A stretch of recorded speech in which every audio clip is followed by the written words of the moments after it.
Two, one, and back with Mr. George Webb, who's currently in Zelensky's, it looks like his closet or maybe the back of an RV. I see a little TV and some wood paneling. You might be in his one of his many yachts or private jet. Are you in Kolomoisky's jet? I'm 150 miles away from the Ukrainian border in Krakow, Poland right now. Of course you are. You're gonna give me a heart attack. So, George, give me an update. I obviously, if anyone that follows this podcast knows, I just took 10 days off and I've been still following your tweets because I can't stop. And what is going on with the Azov battalion, with that huge, was it oil or steel refinery, with blowing up the ingress and egress points? Are there submarines? Are there tunnels underground? Are there NATO being held hostage? What exactly is going on? I think all the above, except maybe the subs. It'll be very interesting to see if for those who don't know, Azovstal is a gigantic steel plant. It's one of the biggest in Europe, 17 kilometers in length. And I'm sorry, I'm in a Polish hotel room with, a reading light as my light. So I look like, Bela Lugosi about ready to do Phantom of the Opera, but no, I like it. I like it. It's like campfire stories. But yeah, so this Azov Brigade, about 2,500 guys that have been accused of all these atrocities and potentially worse, like bioagents in Africa and Asia and in Eastern Europe. They're all holed up in this gigantic underground complex, which supposedly has 6 levels.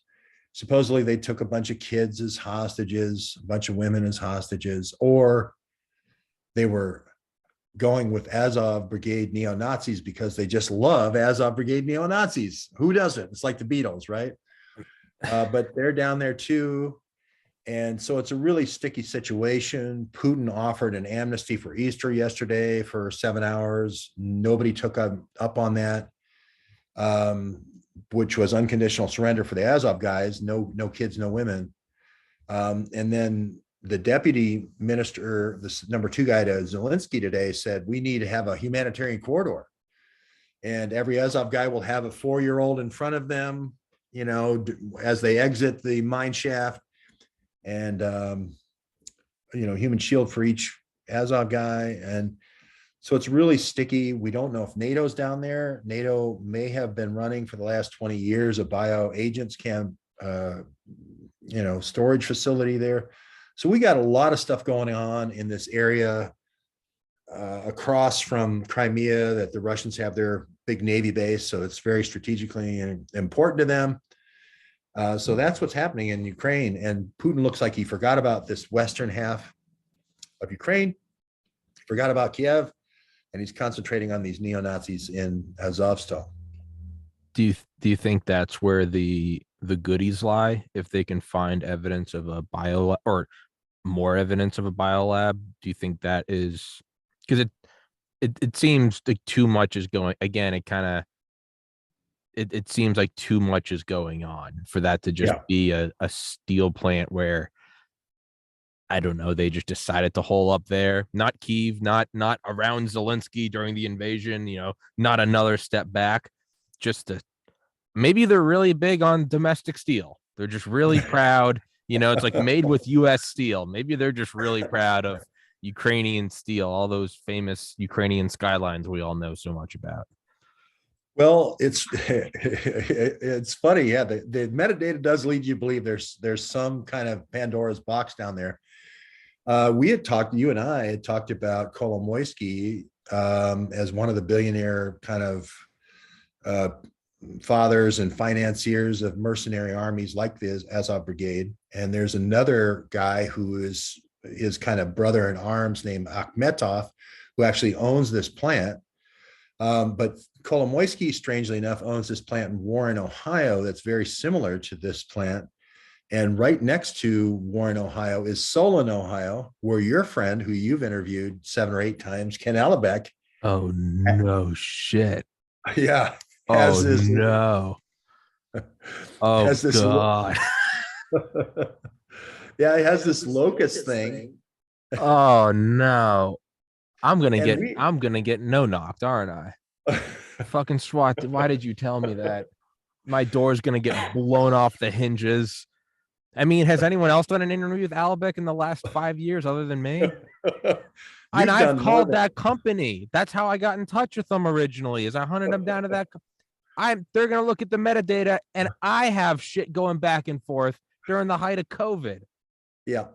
Yeah. You probably did the Wuhan military I'm game. on a server. If not for all the other reasons I'm on servers with all my other Delta Force and CIA guests, not for Malone, it's gonna be this one. Why not? At a certain point, there's gonna be some Pfizer court that just signs off on executive action.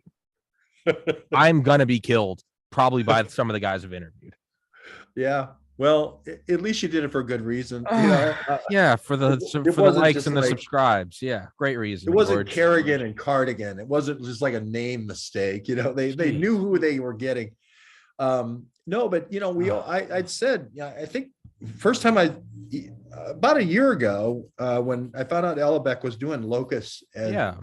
over there, I said, you know, he may be doing the vaccines and Kolomoisky's doing the viruses. It's the virus vaccine game. And you wouldn't have to let Ellebeck know Yeah. that Kolomoisky was doing the viruses. You just need to let Ellebeck, you just need to bring him a little vial and go, hey, here's what we've encountered over in, you know, whatever. Yeah. And here's a sample of Russian blood. And Ken, can you help me out here, brother? Because where he works is not like some shady. It's like there's a website. Like I literally just Googled and found like in a CNN article from like 2013. It was like Dr. Albeck, who now works for locust fermentation. You know, they are now using green applications for. It was just the most vanilla thing. So yeah, it's not some secretive thing. Like you can, as I know, you can just call. Yeah. Like.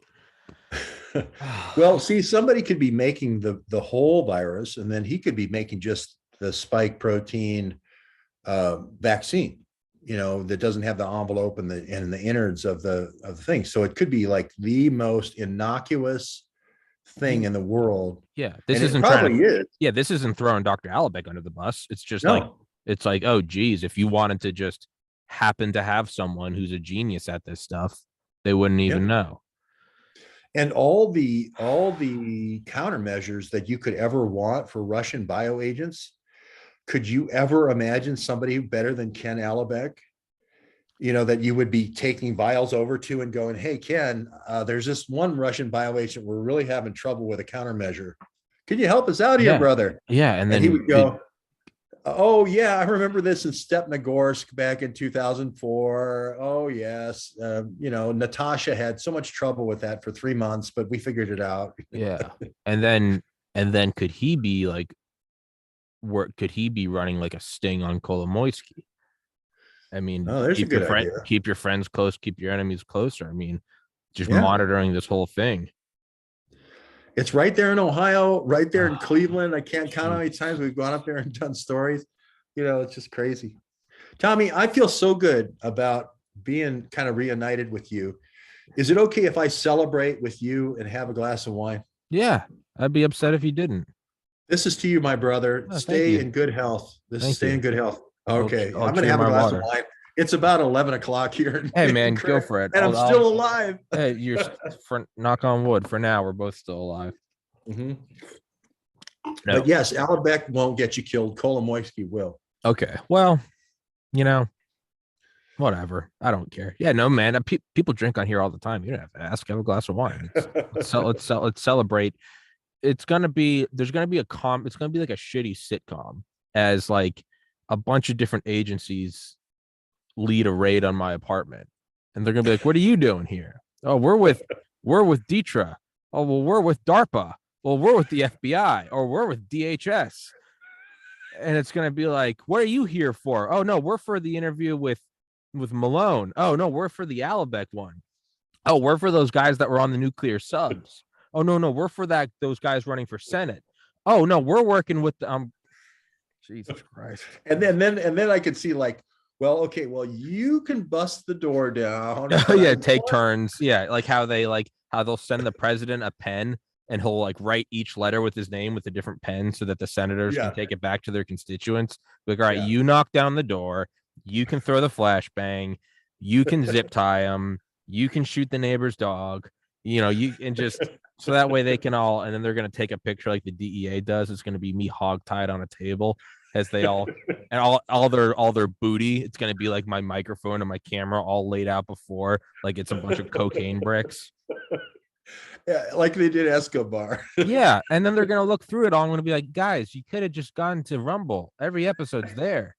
They're gonna use thermite charges to open up my safe. Hey, guys, guess what's in the safe? It's hard drives containing the episodes on Rumble. You know what? Give me Whatever. strength. Maybe Give I'll me maybe I'll strength. maybe that will get me trending, and I'll get some goddamn subscribers. You'll do anything to I'll trend. at this point, I might start calling in leads on me. Hey, you guys heard about this guy? You guys really taking trouble. Oh, I don't know. Notice how I Tommy just went Carrigan. dark for 10 days? I don't know, man. Oh my goodness. So who have you been interviewing lately, Tommy?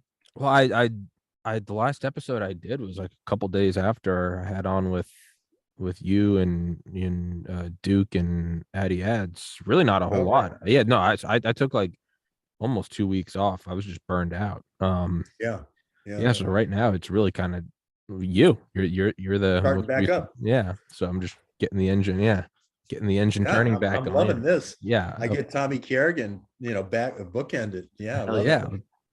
Well, I go over your interviews and I go through your Rumble, and we did that one thing where we're kind of pawing through your Rumble stack, and I'm like, oh my God, this guy works so hard to get freaking interviews.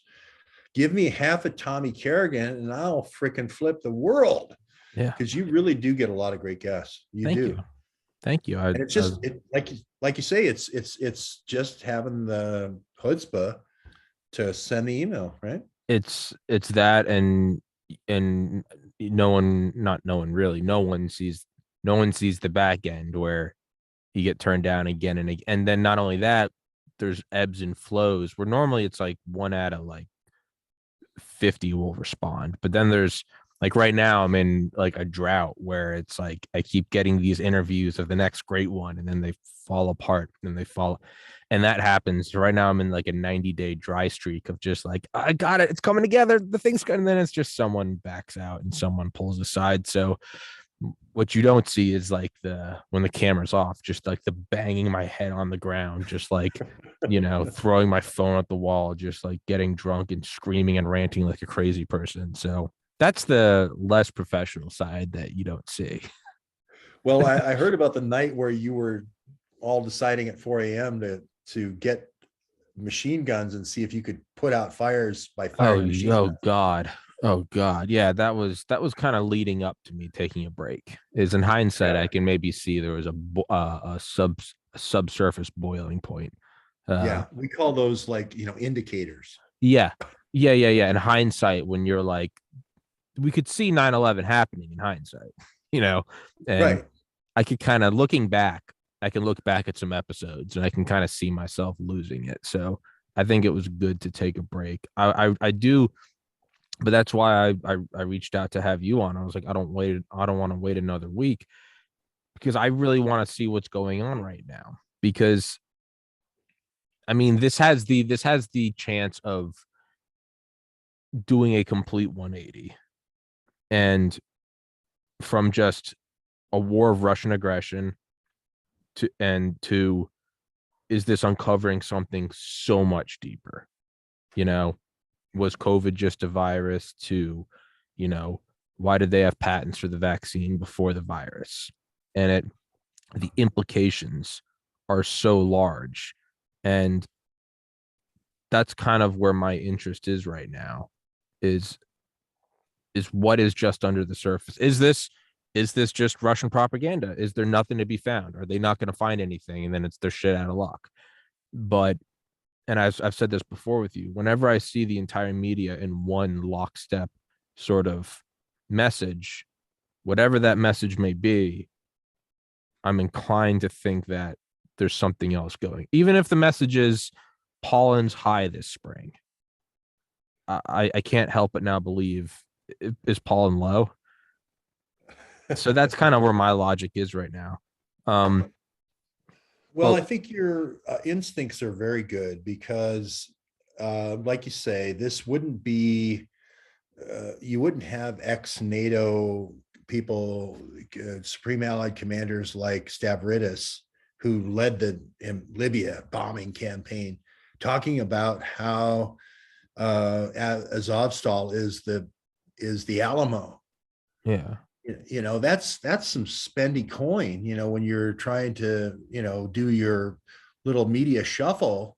You bring in a guy who did Libya, and now you're going to start doing the tap dance saying it's like the Alamo.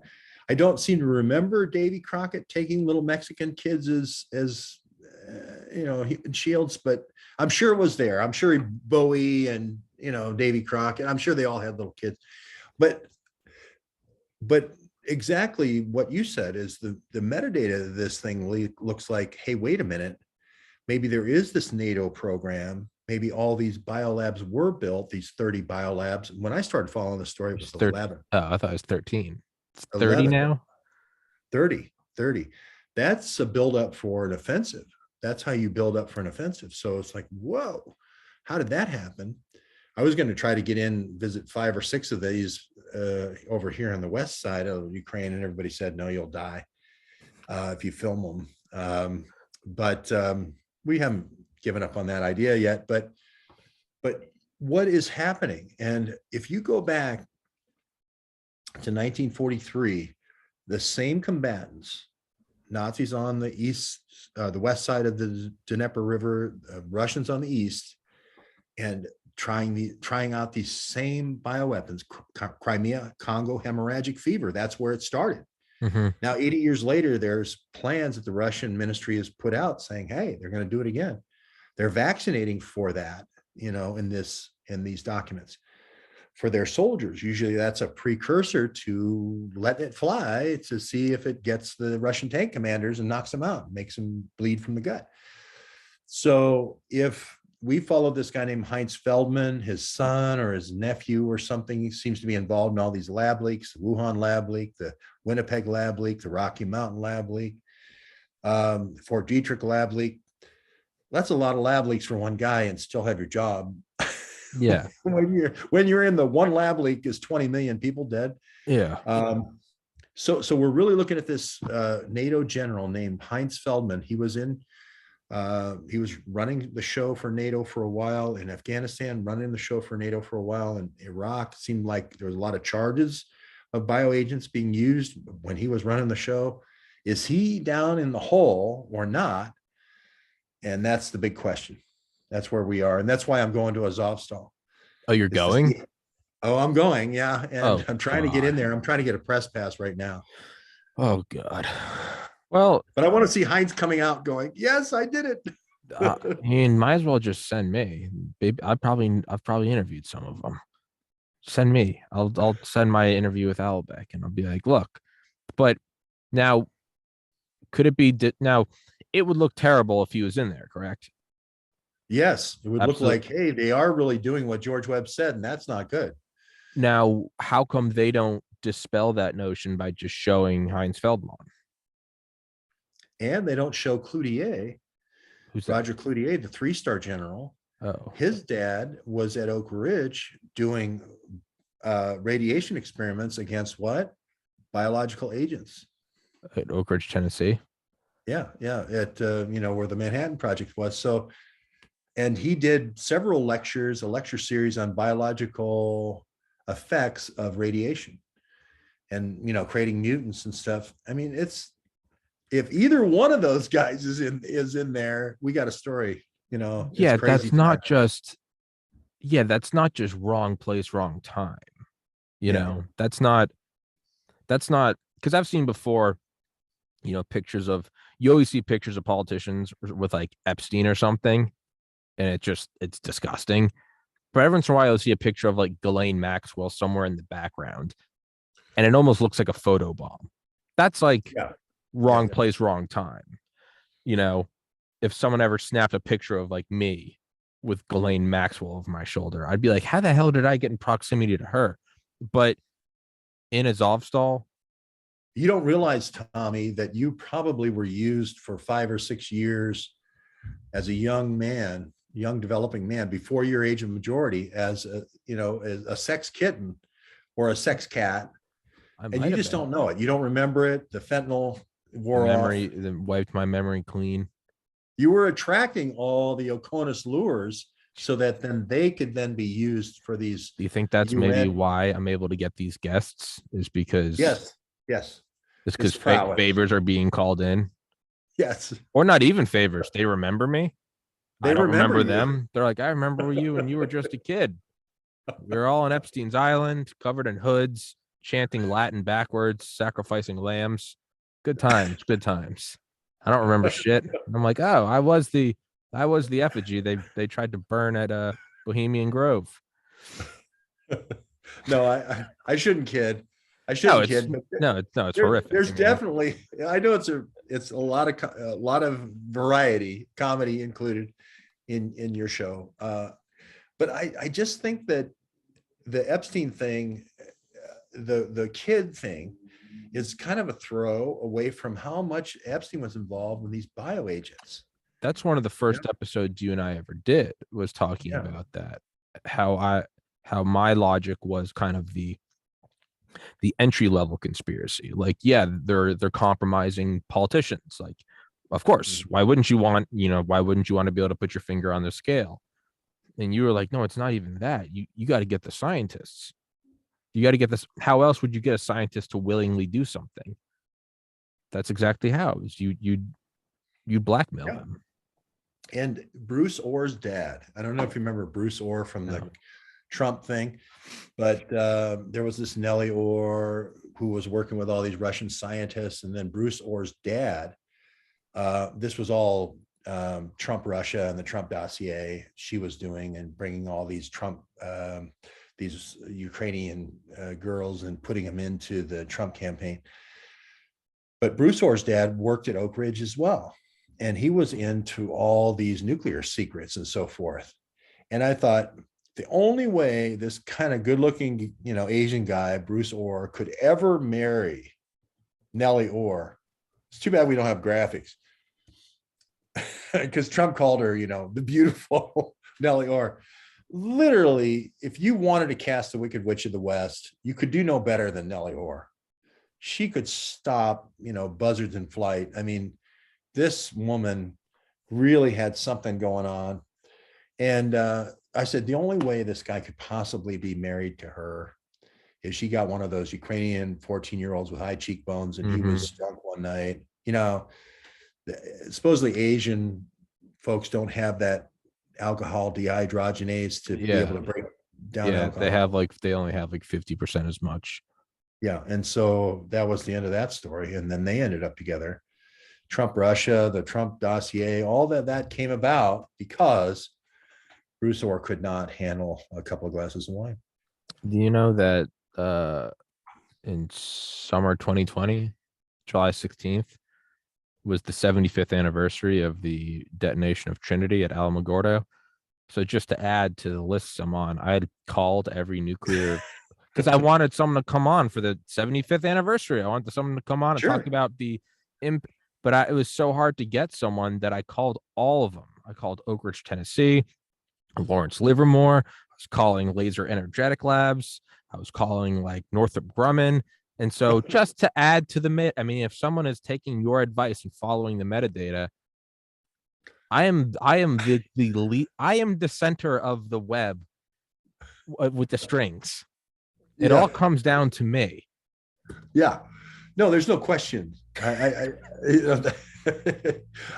let me get you back here. I had to post something. I really didn't have to post anything. I had to dispel a myth that Tommy Carrigan is somehow an animatronic image. And I said, no, I can tell by his sense of humor. The machines cannot do the sense of humor. Everything else they can match, but that's where I try to throw it into the loop. Yeah. And I think you do it deliberately just to say I'm not AI. because Yeah. they could take your likeness and the whole thing. Oh, absolutely. Which I would be fine with anything to get me trending, give me some goddamn notoriety. They can whatever Wouldn't it they be great if want. they could take all your old videos and then they would say, okay, well, here's what Tommy would say Well, if, that's going to be a possibility, and yeah, I mean, because they can already do it with deep fakes with people where they have like thousands of hours of video foot, like Joe Rogan or like news anchors or presidents, where they have every angle of your face saying like every word, and then yeah, they can stitch it together to make you look like you're doing anything and say anything, but just so they have like your tone of voice down. Well, the next step after that would be then you could actually like map out their thought process and right. not just make them say something stupid like whatever, like little red, but they could actually map out to what you would theoretically say. And I think you could do that pretty well for the early heuristics, like, hey, how you doing, Tommy? It's good to see you again. Yeah. How you been? I haven't seen you in a while. Because that's kind of like the little protocol that we all go through before we Yeah. get it. But then the juice would be hard. Yeah. Like, what do you think about Azovstal? It'd be like, you'd need to be up on current events. You'd need to know what Tommy knows. Yeah. You And know, that yeah, and you would have to throw in just levels of like unprofessional humor because that's not what your mapping protocol would say. Because most podcasts you could be like they're scripted, they're edited, they're going to say this, they're not going to stray from topic. Unlike George and I, where we're going to start talking about a steel plant and very soon after talk about, was I an MK Ultra victim? Was I an effigy used at Bohemian Grove before I was raped by senators? That's the real, that's the Turing test. That's what throws them for the loop. that's the AI buster. Because normally, if someone said that, they would go, "The AI is fucking up. It's going on these weird tangents. It's like, why can't we? It's like a chaotic. What is it called? Like a walk in the park where the AI just starts going nuts. No, for me, that's coded in, right? Think about like the Google. But you remember like a couple years ago when there was like that Microsoft Twitter AI? Do you remember that? Yeah. Yeah, yeah, And yeah. like within Microsoft. like 48 hours, it had become like an Aryan race, like, and it had just gone off the rails, and they shut it down. But that's happened a couple times now, where like they make AI and it just goes nuts, and they have to shut it down. They wouldn't know what to do because my protocol is to go nuts. So the very thing they're used to shutting down, they'd have to now emulate. Maybe I'm insulating myself in ways that I don't. You're doing a good self-defensive spike thing I right am now. throwing them off trails in ways that I didn't know was possible. Somewhere there's going to be a big Navy Intel computer melting down right now. Just Oh yeah. Oh yeah. Throwing. Oh yeah. No, they're using 90% of the United States Freon right now, trying to cool the computer that's trying to draw logic to George and I's episodes. I love it. I love it. Well, it's so good to catch up with you, You and too, man. I want to do a longer episode. Tonight's crazy because No, you're good. everybody wants to talk to somebody on the border, and so let's do a longer. I know we couldn't do Sunday. We can do Can I this. get you? We can do this coming Sunday. Let's What do do you? this coming Sunday. All right. We can do sooner if you want. Well, I would love to have you on a Peter Duke show. I do Peter Duke at 5 on Eastern Standard Time on Thursdays. Let me make it up. I don't know if you're off work yet or not at 5. This Friday. This Thursday, April 21st. Yeah, but the reason is that Peter wants to put you in a big documentary, and Oh, cool. We thought, hey, we probably should get his permission before we use all of his podcasts. Nah, you can have it. I don't care. But again, I don't. Whatever. When people send me like videos of like, when people are like clipping my like Malone interviews with Matthias Desmet, they're like, "Dude, Tommy, all these channels are you." I was like, "Good. I don't care. Don't tell them to take it down. Put it up." Because apparently the interviews themselves aren't getting me followed.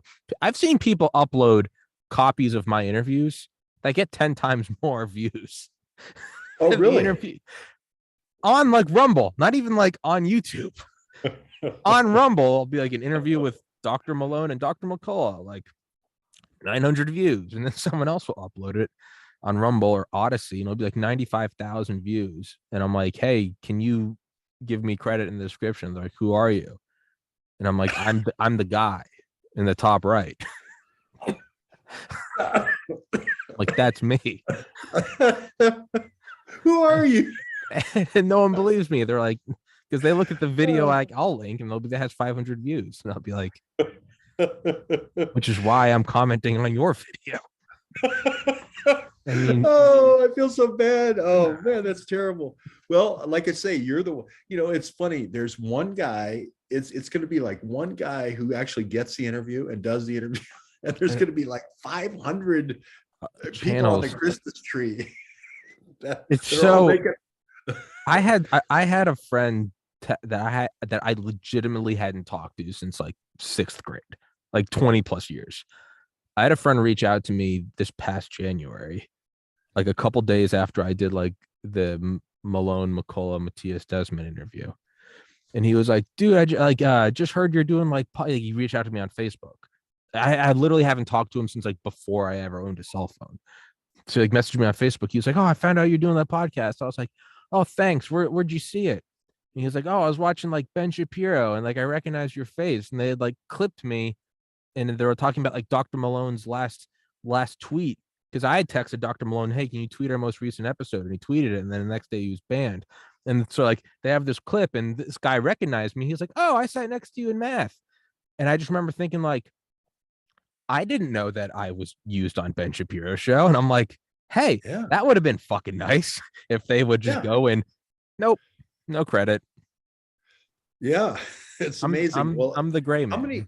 How many Malones have you done now? 7 or 8? I think 8. I think 8 Malone and 8 McCullough. He really likes you. He likes you. Yeah, he's a cool guy. I love him. Yeah, and I think what he really likes about you is you just are a straight shooter and you just ask the question and then you listen. What a concept. I hate the ones that, like Alex Jones. It's great to have Tommy Carrigan here. 20 minutes later, here's the question, and it's like almost you're like a hostage. You're like your human shield. Yeah. Some people have on guests just to like sit them right there. They're like, we have the person. Like when I had on like Charlie Duke, who walked on the moon, I tried not to talk because I was like, no, here's the guy that walked on the moon. Yeah. Like, just shut up. But then you see other interviews and they're like, well, what's it like to invent the vaccine? Vaccines are crazy. I was scared as needles as a kid. And they have some sound effect and, like a merch drop link. And I'm just like, like, Jesus, God in heaven. That's no, I've enjoyed all the Malone interviews that you've done with him. He you can tell he really likes you. And I think who's the other guy that likes to go on with you? Is it Dr. McCullough? Is it McCullough that likes to go on with you with Malone? Dr. Peter McCullough comes on with him. He comes on with Dr. Pierre Corey. Corey likes to go on with him as well. Yeah. Yeah. But those guys really have a good time on your show, and you're killing it, man. I'm going to make this appeal.